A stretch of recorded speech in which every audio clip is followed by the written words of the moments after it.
નમસ્કાર મિત્રો, કેમ છો? સફળતા જીવનમાં કેટલી મહત્ત્વની હોઈ શકે? ક્યારેય ગણતરી માંડી છે? ચલો આજે ગણતરી કરીએ કે સફળતા મેળવવા માટે આપણે આપણી જીવનની કેટલી હકીકતો એમાં ઇન્વેસ્ટ કરીએ છીએ.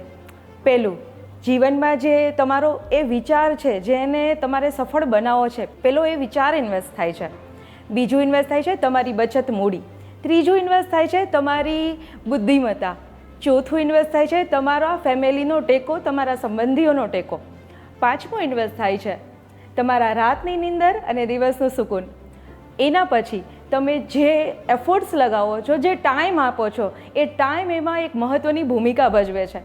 આના સિવાય એક હોપ જે તમને એ સફળતા સુધી સતત જગાવી રાખે છે, એ એટલી જ મહત્ત્વની છે. એ હિસાબ તો આમાં ગણવાનો જ રહ્યો ને. આટલો જો વિચાર કરશો ને તો પછી ક્યારેય એવું નહીં વિચારો કે હું આ વસ્તુ જે કરી રહ્યો છું એમાં સફળ થઈશ કે નહીં થાવ.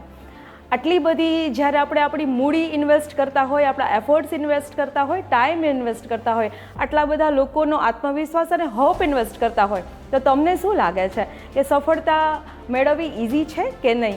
નિષ્ફળતાનો વિચાર કરો ને તો સફળતા હંમેશા એક સ્ટેપ દૂર રહે છે. અને સફળતા મેળવવી જ છે, મને મળશે જ, એ વિચાર સાથે જો આગળ વધો ને તો ખાલી હાથ વેત જ દૂર છે. તમે શું કહો છો?